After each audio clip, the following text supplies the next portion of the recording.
ہمارے ساتھ M Q M کے رہنما وسیم اختر صاحب موجود تھے. انہوں نے کہا کہ حکومت پہ تو کوئی بھروسہ نہیں ہے, 3.5 سال ہم نے دیکھ لیا. زرداری صاحب پر ہم اس وقت بھروسہ کرنے کو تیار ہیں اور اپوزیشن کا ساتھ دینے کا سوچ سکتے ہیں اگر نون لیگ اور مولانا فضل الرحمان گارنٹی دیں کہ وہ اپنے وعدوں پہ ڈیلیور کریں گے ہماری جو ڈیمانڈز ہیں اس حوالے سے. کیا گارنٹی دے گی نون لیگ؟ ایم کیو ایم کی کچھ ان کی ڈیمانڈ تو میں نہیں کہوں گا, لیکن ان کا ایک سوچ ہے ان کی کراچی کے بارے میں خاص طور پر, جس سے ہم مکمل طور پر اتفاق کرتے ہیں کہ بلدیات کے جو معاملات ہیں اس میں کراچی ایک میٹروپولیٹن سٹی ہے, اس کا ایک نظام ایسا ہونا چاہیے جو واقعی عوام کے لیے ڈیلیور کر سکے. پھر جو وسائل کی تقسیم ہے وہ بھی منصفانہ ہونی چاہیے. تو اس طرح کی جو چیزیں ہیں, نوکریوں کے جو حصہ ہے, یہ یقیناً کراچی کے لوگوں کا حق ہے اور ایم کیو ایم بھی یہی باتیں ہمیشہ کرتی ہے. ہم اس بات سے اتفاق ہے, لیکن وہاں پر حکومت کم از کم صوبے کی سطح پر آج پیپلز پارٹی کی ہے, تو ہم سارے اس وقت اپوزیشن میں اکٹھے ہیں,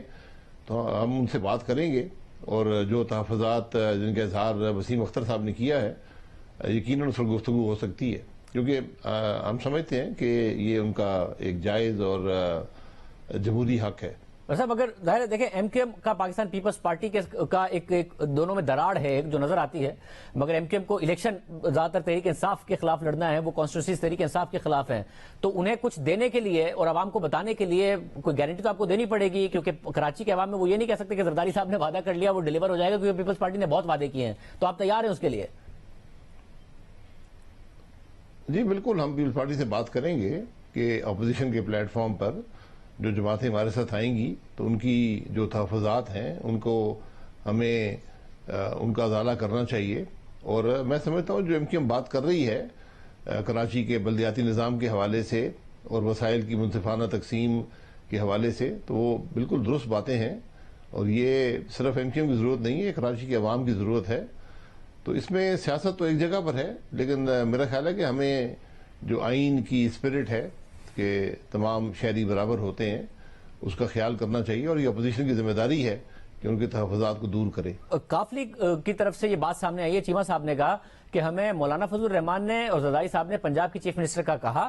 شہباز شریف نے بھی کہا, مگر پھر کہا کہ میں نواز شریف سے بات کر کے بتاؤں گا, مگر 2 دن کے اندر, مگر پھر ان کی طرف سے جواب غالباً نہیں آیا. تو اب تو یہ واضح ہے کہ چیف منسٹری اگر آفر کر دی حکومت نے تو کاف لیگ آپ کے ساتھ نہیں آئے گی, اور اگر کاف لیگ نہیں آتی تو ممکنہ طور پر شاید ایم کیو ایم بھی نہ آئے, اور یہ نہیں آتے تو شاید جو خود تحریک انصاف کے رہنما ہیں ان کا بھی آنا آپ کے لیے مشکل ہو جائے. تو تحریک عدم اعتماد ڈاما ڈول نظر آتی ہے یا آپ کو دینا پڑے گا جو پرویز رائی صاحب مانگ رہے ہیں؟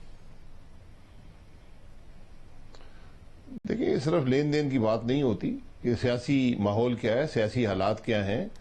اگر جیسے ایم کیو ایم نے اپنی ایک جائز معاملات سامنے رکھے ہیں ان پر بھی بات ہونی ہے. کاف لیگ کی بھی یقیناً اگر وہ حکومت کو چھوڑ کر آ رہے ہیں ان کی بھی کچھ باتیں ہوں گی. مجھے اس بات کا علم نہیں ہے کہ انہوں نے چیف منسٹر کی ڈیمانڈ کی ہے یا کسی نے وعدہ کیا ہے, یہ اعلیٰ قیادت کی سطح پر بات ہے, وہی بہتر جانتے ہیں, چیمہ صاحب یا مولانا صاحب یا بلاول صاحب. لیکن یقیناً یہ سیاست میں باتیں ہوتی ہیں, لیکن بات وہ ہونی چاہیے, حل وہ نکالنا چاہیے جس سے عوام بھی مطمئن ہو اور جس سے صوبے یا ملک کے حالات بھی بہتر ہو سکیں. تو ہمیں ان سب چیزوں کا ایک بیلنس بنانا پڑے گا. مگر اتنا وقت تو جمہوری عمل ہے اس کے اندر. بھائی صاحب اتنا وقت تو نہیں ہے, حکومت کسی بھی وقت اگر اجلاس بلا لے تو اس کے بعد 3 سے 7 دن کا وقت ہوگا. اگر ابھی تک ان پہ بات ہی ہونی ہے, کاف لیگ کو کیا دینا ہے یا ایم کیو ایم کو کیا دینا ہے,